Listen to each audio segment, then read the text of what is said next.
It's 2026. The desire to spend money is real, and we are all trying to live below our means. Sometimes it can feel stressful, sometimes it can feel overwhelming. In today's video, we're going to show you how to identify those feelings to spend, what to do instead, practical hints and tips to live below your means and have a successful 2026 and beyond. Welcome, sweet friends. My name is Emmy. My husband's Paul. We're so happy you're here. This is the channel Frugal Money Saver. The goal of most of us as prices continue to rise is to live below our means, meaning we want to spend less money than the money we are bringing into our homes. And today we're going to give you some real life practical tips and hints to help you on your way. So let's get right to the video. A lot of the times we spend money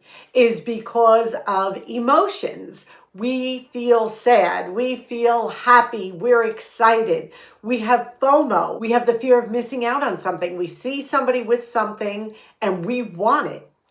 And what we need to do is when those feelings hit and you go to spend, stop and realize that's exactly what's happening. Going back in years, buying items was a necessity. People bought what they needed. They didn't buy just to buy. During the Depression and times when inflation was really high, people only bought what they needed. They didn't just buy for fun. We have become a society that loves to spend money on whatever, whenever, and not always realizing the consequences of spending more than we need. What we need to do when that desire to spend hits is replace it with another healthy habit. I want you to get a piece of paper and pencil, and I want you to inventory everything in your home. Go ahead, you can start. I'll wait. It might take a week or two, probably even longer, but I'll be here. Think about it. If someone said to you, inventory every item in your home, your clothes, your shoes, your dishes, your cosmetics, your knickknacks, your furniture, your bedding, oh my goodness, how much stuff we have already. But we are still constantly driven in our minds to have more. So once we identify that red flag, we don't need this, life becomes a lot simpler and you are more successful financially. I want you to think about other things you can do that make you happy other than spend money. I am going to show you my happy planner boredom busters, I call them. Some of you have seen them before. This is just going to be a quick glance at things that I have written down that I enjoy doing when the urge to spend hits. So let's just take a quick peek. These are my boredom busters. I have reading. How many times do I want to just sit and read and I never seem to find the time? Bible journal, declutter, get outside, DVD movie night, create a new snack or dessert, recopy recipes, sketch in color, do my nails, browsing old magazines, listening to inspirational videos, organizing a cabinet or drawer, going to the library and shopping for free. And we also volunteer at the theater. That's another wonderful thing we have added to our boredom buster list. Just to give you an idea of some of the things that you can do instead of spending money. I'd really like you to try making a list of things that you really enjoy doing. Mine's a simple list, but it's kind of fun to look back and say, oh, wow, okay, you know what? Let's go to the library and just spend an hour. Or I'm going to go upstairs and redo my nails. But it's something to do instead of spending money. Now let's talk about some more practical ways to live below your means and save money. Number one, good intentions can sometimes cost us money. Remember that. It's the beginning of the year and everyone wants to eat healthy. So you go into the supermarket and you see all these fresh fruits and vegetables because we know those are healthy foods, and we buy a ton of them to bring home and eat. Make salads and fruit salads and whatever it is. Unfortunately, though, after a couple of days, you've bought so much produce. Your intention was good. It's starting to rot. It's starting to wilt.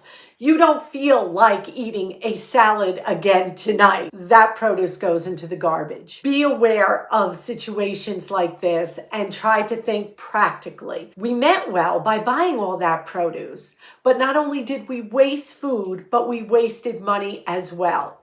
So think before you buy. The second one, freeze anything and everything you can. If you have leftovers and you know you're not going to eat them in a timely manner, get them in the freezer.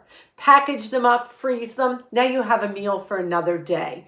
If things are going to be expiring soon, maybe cheese or bananas, get them frozen. You can always go back to them later, take them out, make some banana bread, grate that cheese and put it into a casserole. We need to constantly look at food as an investment. We need to look and say, well, to live below our means, we don't want to waste food. Food is expensive. So before that food spoils in the refrigerator, get it into the freezer. Keep meals simple. One of the greatest tips we can give you is don't overthink meal planning. Family favorites, tried and true. We're going to turn the camera around right now and we're going to get into the kitchen. And we're going to show you such a simple meal that is packed full of flavor, economical, perfect comfort food for this time of year. So let's turn this camera around. Get into the kitchen. Today we are making a classic Italian dish, chicken cacciatore, and we're going to make it in the crock pot. So easy, basic ingredients, and it is such a warm, comforting meal. I have one skin-on, bone-in chicken breast. Now you can use thighs, you can use boneless, whatever you prefer. But this is what we have and it's going to work perfectly. I've got mushrooms here, just basic white mushrooms we cut up into large chunks. Paul's not a fan of mushrooms, so I leave them big so he can just pick them out. But this dish really is enhanced by mushrooms. We've got some sliced onions and some sliced Cubanelle peppers that we grew in the summer and froze, and 2 cloves of garlic, a can of crushed tomatoes. Now you can use your favorite tomato sauce if you'd rather, but I like to use a nice can of crushed tomatoes. We've got some peppercorns and some red chili pepper flakes. That's all there is to it. What I am going to do first though is brown the chicken breast in a little bit of olive oil. You do not have to do that, but it really does enhance the flavor of this dish. We have a little olive oil in the pan. We're just placing the chicken breast skin side down and we're going to brown it. Make sure your pan is on low heat. This was making so much noise I had to do a voiceover. It splatters, so please be careful while you're browning this. We browned that chicken breast beautifully, and I'm also going to take the drippings and just put that in. It's just olive oil. Now we're going to take all our yummy veggies, put those right in. I'm mincing 2 cloves of garlic. When I was a young girl growing up, we ate this so often. Mom would use chicken drumsticks, and it was so good. Again, use whatever chicken you want. It can be boneless. Take the can of crushed tomatoes. We're going to add that. Make sure you scrape your can. Whenever I watch a cooking show and they don't scrape the can, I'm always like, you're wasting so much. We're going to add a little bit of the red chili for heat, just a little, and then some black pepper. And of course, you can salt it to taste. Now I'm going to mix this all together. I covered the chicken with the tomato sauce and vegetables. You can cook it on low for maybe 4 hours. The chicken has to be done to 165 degrees, or you can do it on high, like 2 hours, but it really depends how much chicken you're putting in. If you fill this crock pot with chicken, it's going to take longer, but I just have 1 piece with the veggies, so we're gonna go to high for about 2 hours or so, but we're gonna keep an eye on it. And if it seems like it's getting too thick, we can add a little bit of water. But I think once those veggies start to sweat out, we're going to have more than enough liquid. So let's cover this and we'll see you in a little while. This has cooked on high for 2.5 hours. I just checked the internal temperature of the chicken and it's well above 165. This smells like home. That's the only way I can describe it. Just smells heavenly. We're going to take the breast out. I'm going to remove the skin because if you remember, I did cook it with the skin on. And then we're just going to slice the chicken breast. If you're making individual pieces of chicken, then everyone would just get one on their plate. But we're just going to split this one because it was large size. Also, just be careful if you do use bone in that there is no bones in the sauce, those little bones. Just be careful of that. And I'm also boiling up some pasta to put this over. So excited to eat. We cooked up some pasta and I just mixed a little bit of that sauce in. We layered that chicken right on top. We sliced it and then this amazing sauce right over it. We're gonna put some grated Parmesan right on top. Look at that. I can tell you right now that's Paul approved without even tasting it. I think you're right. Wow. Look at that pepper right there. We grew that. Yeah. Awesome. We still have some breadsticks that my brother brought over on the holidays. Oh, cut it out. What a meal. So easy. One pot, one piece of chicken for the two of us. Paul approved already. And I will link the original that we followed loosely below. You can serve that over pasta. You can serve it over rice. You can serve it over more cooked vegetables. There are so many ways you can use that chicken cacciatore recipe. Customizable, delicious, and totally Paul approved as you saw. Now let's get back to some more practical hints on how to save money and live below your means for our no spend, low spend January and beyond. Number 4.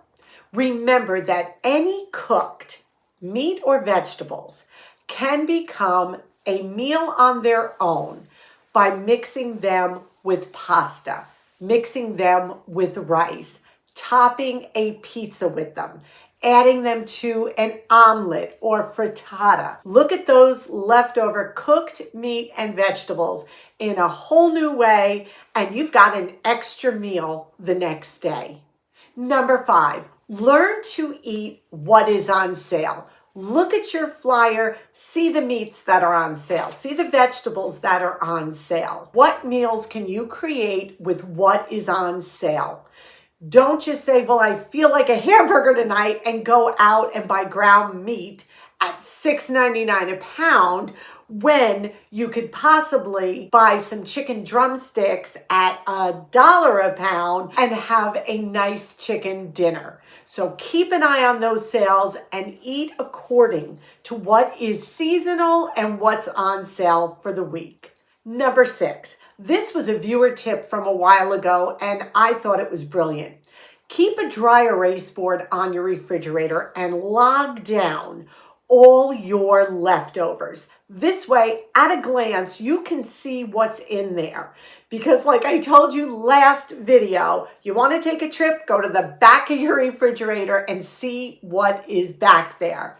Keep a list so you know exactly what needs to be used up right away. You save money and you're not wasting food. And remember to check out our playlist of 0 food waste videos. That's where we have video after video of recipes where I've gone into the refrigerator, pulled out bits and pieces of food, and made amazing meals for them. So take a peek at those. Number 7, get yourself a calendar, a paper calendar, and put it on your refrigerator. Or if you're new school, use your phone. But please keep a running track of all your important dates, appointments, birthdays, anniversaries, any time that you may need to buy a special gift or that you may need to leave the home. This way you can plan ahead for appointments. You can pack some snacks and water bottles.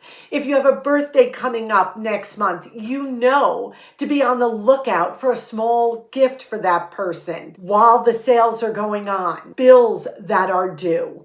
Make sure they're paid in a timely manner so you're not stuck with overcharges and late fees, all that bad stuff. Keep yourself organized. It's so important and will definitely save you money. Number 8, make sure when you run the laundry or you run your dishwasher that it is a full load. Don't just throw a couple items in the washer and wash it. Don't start your dishwasher and with 3 cups and a glass in it. I know this may seem like common sense, but a lot of times we just need a gentle reminder to get back to that way of doing things. We don't have a dishwasher here. I am the dishwasher, and so is Paul. He's really good with that too. Also, when you're doing your laundry, use half the amount of soap that the manufacturer tells you to use. If that line is here, come down a bit. I use about a quarter of what the manufacturer tells us to, and our clothes are always clean and fresh. And if you don't have really dirty or oily clothes, wash them in cold water. You will save so much money that way too. I'm not talking diapers or unsanitary clothing, but your basic everyday clothes. Number 9, remember to return any of those holiday gifts you got that you did not like or did not want or have duplicates of. Get them back to the store. Don't procrastinate on that. That is free money. Wait, but Aunt Biddy gave me this sweater, and what if she asks me if I've worn it or wants to see me with it on? Be honest and just say, oh, I loved it, but it didn't fit me particularly well. But I did return it for this, and show her what you bought. Most people would not be offended. It is a great way to not be wasteful and just get things as gifts and not want them and not use them. And number 10, remember my good, better, best scenario. As we start the new year, this is one we come back to time and time again. For those of you who are new here, what is good, better, best? Well, I'll give you an example. You want a date night. A good date night would be Paul and I going to a restaurant, but we're going to skip the appetizer, drink water, not get dessert, and go to an earlier movie, a matinee. So we're not paying full price for the movies, and we're cutting off some of the additions on our restaurant tab. That's good. Better would be, well, Paul and I will just go through the drive-through and we'll use a coupon and that'll save us some money, and then we'll go to a matinee and that will save us some money. That's even better. What's the best scenario? You know what I'm going to say. Paul and I stay home, we make a pizza together, we put fun toppings on it, maybe have a dish of ice cream for dessert, and watch one of the 1,000 movies streaming for free on our TV. That is the best option. Saves us the most money, we have the best time, and we could do it in our pajamas or lounge clothes. We don't even have to dress up to go out. So think along those lines, good, better, best. For any time you feel like spending money or you feel restless, put that into play and you'll be amazed at what you can come up with. Another great tip we can give you as well is practice gratitude. I cannot tell you how much money you will save if you practice a grateful heart, looking at everything as a blessing. Do you need more? Do you really need to spend the money on this? What will you do with this item once you own it? There are so many ways to look at a purchase.